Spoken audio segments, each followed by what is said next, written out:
Hi everybody, welcome back. I thought it was time for one of my crazy paranormal stories. Something that actually happened when I was about 6 years old. I don't know, I would like to see if you guys relate to this, if anybody else has had this happen. This is a hard one for me actually to talk about because it's so ludicrous that it shouldn't be real and I shouldn't have proof that it's real. Well, you determine whether I have the proof. Okay, let me just tell you, I have thought this possibly had to have been a dream all my life. And you will probably understand why when I start telling you the story. So let me just set the stage. My mom's making supper and she shoos me away and tells me to go find my brothers and sisters.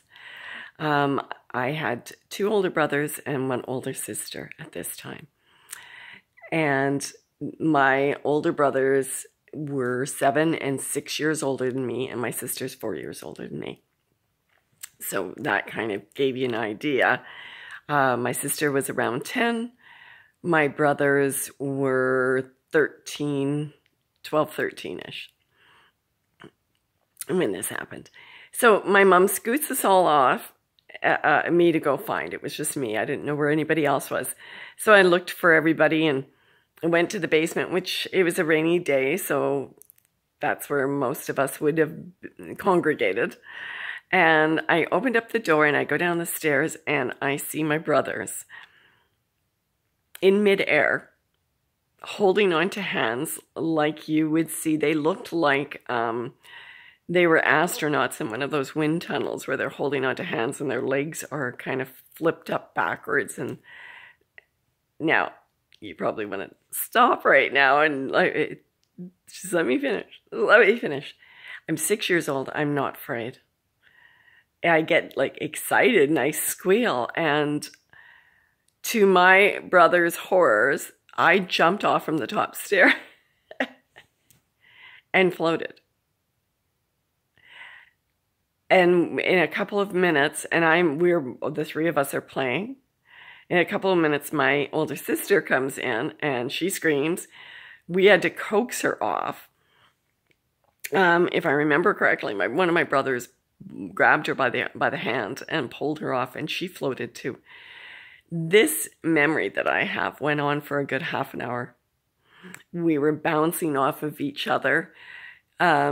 Levitating is the only way, because it wasn't that we had any control in ourselves that we could say, okay, let's point and go this way, or let's go this way. No, we were at the mercy of just floating, and we could propel each other by kicking off of each other, kicking off the walls, like you do in a swimming pool. So the time comes and it's supper time, and my mom is... she calls us, supper, come on. And one by one, we go on float to the landing and go off and go for supper. Now, the reason why, well, of course, you're thinking, well, it's just a dream. This cannot be real. But it always felt like a real experience. I never remembered it as being a dream. It was one of those things that it's like, but I don't remember ever talking to my brothers and sisters about it. We didn't really, when these crazy things happen, we didn't really talk about it because they were constant. There was another one around the corner that was something that was going to happen. So it's not like we would, oh, do you remember this? And for some reason, I don't think any of us. So, of course, it's just a dream, right? So fast forward to 32 years later, and I am out with my second oldest brother after making arrangements for the funeral for my sister, who died of breast cancer. And we were commiserating and telling stories of our childhood and all the different things, and just that banter back and forth that you do. So we kind of ran out of stories at for there was a lag, and this memory or dream comes to the surface of my brain, and I say, well, so I start telling it because it really felt like it was appropriate here because it was all of us kids. So I start telling this story just like how I told you. And as I'm telling this story, in the middle of the story, my brother starts crying. Tears are rolling down his eyes. And I'm just assuming it's because, you know, my sister, she just died. And he's just remembering that she's never going to be there. So after I finished telling this story, and I'm like, are you okay, Pat? Like, can I do something? He goes, no. He says, I'm not crying about Susan. I'm crying about this story because I remember that happening, exactly what you said. For word to the detail about how we landed on the top landing and got off. He says, I remember it. He says, but what's really bizarre is last week he was at my oldest brother's house. And for some reason this came up and they were talking about this and they both remembered it.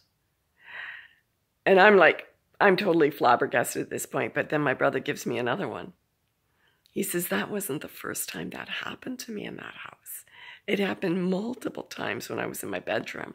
I'd be sitting on my bedroom, he went on to say, and cross-legged sitting on my bedroom, and all of a sudden I'd be floating about 2 feet above the bed. And it happened multiple times. Also, just another thing about this house, we called it the Little Yellow House. And if you remember from some of my other stories, I moved around a lot. So there was a lot of houses. We kind of gave them names by what they looked like. So the Yellow House. We came in one time from Sunday school. My mom bringing us in and unlocked the door. And on the roof were muddy footprints that went around all over the house, from each bedroom, from it could have been a prank. Could have been anything. We didn't see it happen, but it was the most bizarre thing that happened. But that was the house that we did our floating. So if this resonates with you, please like and share and subscribe. If you've had an experience like this, oh, I'm hoping so bad that some of you did, that I'm not just a nut. But if some of you did, that wasn't in a dream, because I've dreamt lots. I fly a lot in my dreams, or I did when I was younger for sure. And I believe some of those weren't, I think it was more astral traveling than it was just dreams, but that's what I believe. But this is something that I cannot describe as anything but a memory. So if you have had something, please share it. I would love to hear. Stay in love and light. Bye, people.